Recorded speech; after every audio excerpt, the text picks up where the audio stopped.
What's going on, guys, and welcome back to the channel. Today we're taking a look at the kvegaskickz gold medal, the God Killer batch from Kickwho. Before we get into them, I want to remind you this video and all the other content on my channel is for educational and entertainment purposes only. If you're new to the channel, guys, go ahead and like and subscribe. I really appreciate that. And then be sure to follow me on Instagram. You can follow me there for more detailed info on all the shoes that I review. Also TikTok at kvegaskickz. And guys, I really appreciate all the support. So we're going to dive right into these kvegaskickz. So this is, like I said, the Kickwho God Killer batch, which in my opinion is the best version of this shoe. I know some people might say the GX, and that's, you know, debatable. Everybody can have their opinion. Definitely think it's better than the S2. Had those in hand as well, and this is just my favorite. Let's show you where these came from. Of course, all their information will also be in the description, along with that discount code KVEGAS, good for you all the time. So bottom of the shoe, guys, you have that Kobe 4 outsole, all in herringbone. You got solid rubber in the heel, and then up at the forefoot transitions to this kind of milky, semi-translucent look. You do have real carbon fiber. All that looks great. The midsole is in a flat white. You do have your Zoom Air branding back here. Going around to our medial side, this pair is very clean as far as glue residue, going from your midsole to the upper and the outsole to the midsole, because you want to look there as well. Really not seeing those glue lines, those extra white lines from like a sloppy glue job, especially around here, somewhere I always look for on a Kobe 4. This one looks really, really good. Now, as far as fit and comfort of the shoe, I have never gotten a God Killer batch of any shoe, be it a Jordan, Kobe, Dunk, whatever, that did not fit me true to size, fit properly, true to form here. These are men's size 13, fit me perfectly. No issues at all. I would go with your normal Kobe size. Unless you're a wide footer, you might want to go up half size. Then as far as comfort, these felt really good right out of the box. I gotta say, sometimes the God Killer batch is a little bit stiff, takes just a little bit of time to break in. I did not experience that here with these. When I took these, put them on foot for the on-foot shots, felt really good. You do get that zoom unit in the heel, that little rectangular kind of zoom unit that you would expect, and then there is no zoom in the forefoot, which is correct. That stays true to the Protro setup. Now the upper of the shoe, I want to say right off the bat, from what I'm watching the video as I make it, this is showing up more yellowish than it does in person. It is the nice metallic gold. It is the correct color, I believe. I don't, like I said, I don't think the camera is quite capturing that. I don't know if it's the metallic gold finish that's throwing it a little bit off, but just as I make this, it looks a little bit more yellow on camera. So just want to make note of that. You do have that first gen flywire in white with the flywire strands. All that looks good. You do have the snake scale pattern on your synthetic leather. Everything looks and feels as it ought to.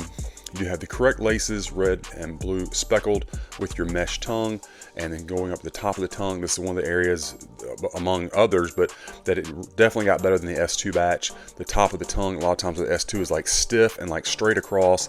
This has a nice curve to it and is flexible. You got that nice Suzuku in gold. Really soft leather up here. I'm sure it's synthetic, but still soft nonetheless. Blue hits on your sock liner, and then you can see the insole down there with the gold metal on it. I did remove the insole from the shoe, so we'll take a look at that here in a moment. Another thing this batch gets better than the S2 is the overall size and placement of the swoosh. For example, if I had a men's size 13 of the S2 and put my finger right here, you can see that I cover up the space between the swoosh and this gold pretty well. If there was an S2 and I was doing this, there would be a pretty good little space between my finger and the swoosh. So this gets that right. The padding around your ankle collar feels really good. These really hugged my ankle and my Achilles. You do have the Kobe 4 heel counter in metallic gold with that white signature on the right shoe. Back of the shoe, everything looks good. This is wrinkled up from me already having them on foot. Obviously did not come like that out of the box, so don't see that and think it's some kind of flaw. Shape is great as well. The S2 would be a little bit wider. This has a nice sleek shape, and the 10 is pressed in very cleanly and distinctly. Another thing that they get better than the S2. Lateral side, or excuse me, medial side looks good as well. Nothing really to talk about there. Let's bring in the left shoe, guys, and take a look at it. Virtually a mirror image of the other shoe, of course, with the exception being we don't have the Kobe signature here, which of course is correct. Let's see how they line up from the rear with each other. Again, height-wise is great. Overall shape, again, in my opinion, is the best ones out there. If you want to argue GX, again, I'm not gonna, I wouldn't die on that hill, but this is my opinion. This is the one that I would prefer. Medial side looks good. Again, this particular pair at least, super clean as far as looking for that extra glue residue. I mean, there's virtually none. If you look from the midsole to the upper, all these lines where your glue job is, very, very clean. Outsole looks great. Materials all feel exactly as they ought to. No issues. Let me get this light on here and we will take a look at our strobe like we do.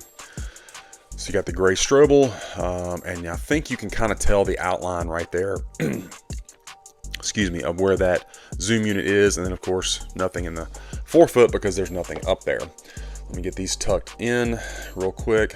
And so inside, you just got your regular white tissue paper as per usual with a Kobe. And then the correct insole is the blue Ortholite style insole with the gold metal and your date on there. All that looks good. Nothing really out of the ordinary. Shoes looking great. Let's set them aside and take a look at our box. So with this one, you do get the updated Protro box. It's going to have the scale pattern all over, the gloss signature and Shizuku on the top of the lid. You're going to get a gloss swoosh there. Branding on the bottom. Another swoosh. Obviously did not come like this. This is just something I do myself personally with all my Kobe's because they're all black boxes to try to keep straight what is what. But the box label, Kobe 4 Protro, white dark obsidian, men's 13. Inside, you just have your regular white tissue paper. Nothing else inside the box. Box, as per usual, very well protected by Kickwho and shipping. I always appreciate that, so try to let you guys know. And the shoes looking phenomenal. Again, my favorite version of this shoe. So anyway, guys, that's my unboxing review. This Kobe 4 gold medal, the Kickwho God Killer batch. I hope that you enjoyed it and it was helpful for you. Let me know what you think about this pair in the comments. Be sure to follow me on my other socials. And be on the lookout, guys, because we got a lot more of these reviews coming your way.